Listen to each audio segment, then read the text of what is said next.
కి సామాగ్రి సప్లై చేయటంలో కొద్దిగా కష్టం అవుతోంది. కానీ ఇరాన్ విదేశాంగ శాఖ మంత్రి కూడా ఈ రోజు ఢిల్లీలో ఉన్నాడు. ఢిల్లీలో ఉన్నారు. తర్వాత ఇందాకే చూస్తున్నాను, సౌదీ ఫారెన్ మినిస్టర్ కూడా ఇస్లామాబాద్ వెళ్లి పాకిస్తాన్ నాయకులతో మాట్లాడతారు అన్నట్టు వార్తలు వస్తున్నాయి.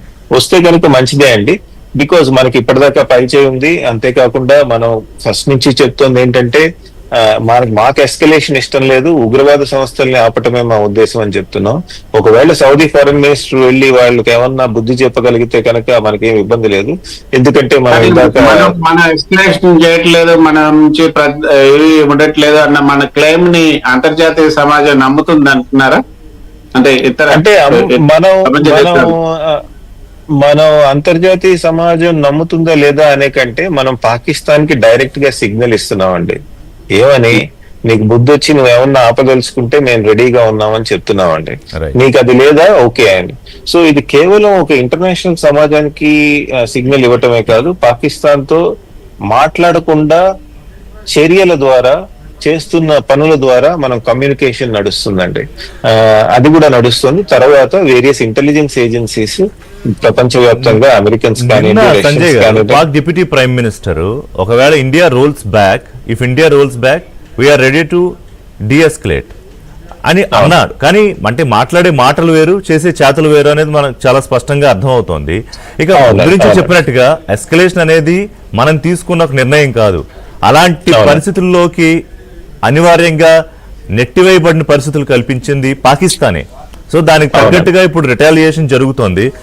సో ఒకసారి రంగంలోకి చూసుకుంటే మొత్తం 26 భారత యుద్ధ నౌకలు కరాచీని చుట్టుముట్టిన పరిస్థితి. అలాగే ఇప్పటికే మనం మాట్లాడుకున్నట్టు లాహోర్, పెషావర్ మీద తీవ్ర స్థాయిలో క్షిపణులతో దాడులు, ఇస్లామాబాద్ మీద కూడా. అంటే ఇప్పుడే ఎవరన్నా అంటే అవుతున్న ఆడియన్స్ కోసం I just wanted to give all the updates. Jammu airport ను టార్గెట్ చేసిన పాకిస్తాన్ కి, అలాగే జైసల్మేర్, పఠాన్కోట్, పంజాబ్ ఇలాంటి ప్రాంతాల మీద క్షిపణులతో విరుచుకుపడాలని ప్రయత్నం చేసిన పాకిస్తాన్ కి ఎలా బుద్ధి చెప్పిందో భారత్ మనం చూసాం. సో యుద్ధం మొదలైందా? ఎస్, యుద్ధం మొదలైంది. కానీ ఇంతకు ముందులాగా ఒక కన్వెన్షనల్ వార్ లాగా హడావుడి చేసుకుంటూ కాదు. పాకిస్తాన్ ఏదైతే దాడి ప్రారంభించిందో దానికి ప్రతి దాడిగా భారత్ సమాధానం చెప్తూ ఇప్పుడు చేసిన కార్యక్రమాన్ని అయితే మొత్తం ఒక 40 నిమిషాల్లోనే ముగించేసిన పరిస్థితి. అంటే జనావాసాలపై కాల్పులు జరిపి నార్మల్ గా కాకుండా ఆర్టిలరీస్తో ఎప్పుడైతే షెల్లింగ్ కి పాల్పడిందో అప్పుడిక పాకిస్తాన్కి సరైన రీతిలో బుద్ధి చెప్పకపోతే ఇంకా ఎంతవరకు తెగబడే ప్రమాదం ఉంటుంది. ఇంతకు ముందే నేను చెప్పినట్టుగా పాకిస్తాన్ చెప్పే మాటలకు చేసే చేతలకు సంబంధం లేదు. దానికి ఇప్పుడు మనకు కనిపిస్తున్న లైవ్ ఎగ్జాంపులే పాకిస్తాన్ ప్రధానమంత్రి అక్కడ లేడు. మేబీ బంకర్లో ఉండి కూడా డైరెక్ట్ చేయొచ్చు, చేయకూడదని కాదు. పాకిస్తాన్ రక్షణ మంత్రి no address, Pakistan army chief 4-5 రోజుల నుంచి కనిపించట్లేదు. సో ఏ క్షణమైనా భారత్ యుద్ధానికి సిద్ధం. పాకిస్తాన్ ఉగ్రవాదాన్ని పెంచి పోషించిందని అమెరికా వ్యాఖ్యానిస్తోంది. ఇదే అమెరికా గత 2-3 రోజులుగా కృష్ణ మీరు చూస్తే ఇదే అమెరికా 2-3 రోజులుగా రకరకాల వాయిస్లు మార్చింది. మొదట్లో దాడి జరిగినప్పుడు ఏమన్నారు Trump, no Pakistan is my friend, India is my friend, ఇదంతా మీరు సంయమనం పాటించాలి అన్నారు. తర్వాత ఏమంటారు, కశ్మీర్ అంశం 1500 ఏళ్లుగా ఉంది, ఇద్దరు కొట్టుకుంటున్నారు, వాట్ ఈస్ దిస్ అంటాడు. విదేశాంగ మంత్రి కొంత ఏదో ఆయన పద్ధతిగానే మాట్లాడుతున్నారు అనుకోండి, మార్క్ రూబియో. మళ్ళీ నిన్న జరిగిన దాడి తర్వాత ఇట్స్ ఎ షేమ్ అంటాడు ట్రంప్. సరే, ఆయన అర్థం చేసుకోవడం అమెరికా ప్రజలకి అర్థం కావట్లేదు. మనం దాని మీద పెద్దగా ప్రయత్నం చేయడం కూడా ఉపయోగం లేని పరిస్థితి అనుకుంటా.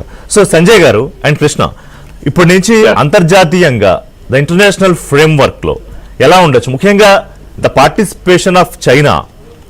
ఎందుకంటే చైనా ఇప్పటికీ ఆ వెనకాలండి దాగుడు మూతలు ఆడుతూ ఉంటుంది, పాకిస్తాన్ ని, బంగ్లాదేశ్ ని టూల్స్ గా వాడుతూ అగెన్స్ట్ ద కంట్రీ ఇండియా. ఇప్పుడు చైనా కొంత ఫ్రంట్ లైన్ కి ఏమన్నా వచ్చే అవకాశం ఏమన్నా ఉంటుందా సంజయ్ గారు? అంటే డైరెక్ట్ గా నేరుగా భారత్ యుద్ధానికి వస్తుందా అనేది నా ప్రశ్న కాదు. పాకిస్తాన్కి కాస్త నేను వెన్నుదన్నుగా ఉన్నాను, నువ్వు చతికిల పడిపోకు, తాకు ముడిచేయకు అని వెనకాలండి కాస్త పుష్ చేసే అవకాశం ఏమన్నా ఉంటుందా?